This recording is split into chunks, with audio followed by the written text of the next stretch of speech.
6 métiers pour créer un bijou, épisode 3, la pièce prend vie. Bonjour, moi c'est Maxime, je suis joaillier et bienvenue à l'Atelier Saint-Joseph. On a monté l'Atelier Saint-Joseph avec William il y a un peu moins d'un an maintenant. Et donc moi mon métier, je suis joaillier, donc ça consiste à fabriquer toute l'armature métallique d'un bijou. Voilà, donc je viens travailler les métaux précieux, que ce soit l'or ou le platine. Et après, c'est grâce aux différents corps de métier, donc là, le joaillier, le sertisseur, le polisseur, qu'on arrive à faire des bijoux. Et donc moi je travaille tout le métal.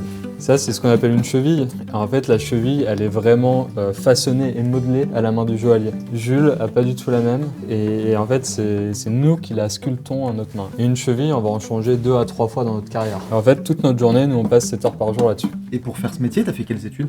J'ai passé le concours de la Bijou, donc l'école ancestrale de la bijouterie et joaillerie sur Paris, maintenant c'est la HEJ. Lors de ma deuxième année de CAP, j'ai été meilleur apprenti de France et ensuite j'ai fait une troisième année, une mention complémentaire en joaillerie. Et comment t'es devenu joaillier? C'est par passion ou un peu par hasard comme William?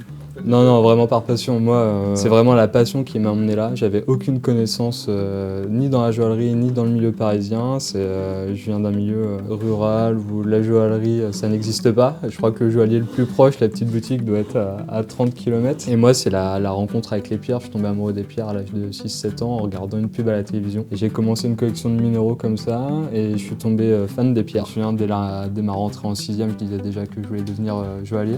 Et là, du coup, t'es en train de faire quoi? Là, je suis en train de polir avec une plume d'oie. C'est une ancienne polisseuse qui m'a appris ça. En fait, la matière de la plume d'oie est un peu abrasif et avec la pâte à polir, en fait, on vient faire briller le métal dans des endroits où ça serait complètement inaccessible avec les outils classiques qu'on trouve chez nos fournisseurs. En fait, c'est en discutant avec nos aînés qu'on apprend plein de choses et plein de techniques. Est-ce que dans ton métier, il y a une journée un peu type?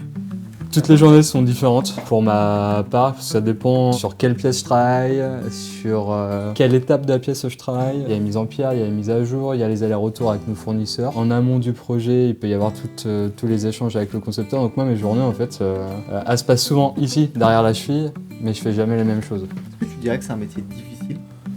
Oui, au premier abord, parce que ça reste un métier d'art, c'est un métier où on est jugé sur nos appétences manuelles, mais avec le temps, en fait, ça devient un plaisir et plus une difficulté, et les choses se font toutes seules, et on enchaîne les bijoux, et chaque bijou est un nouveau challenge, et avec le temps, non, ça devient plus un métier difficile.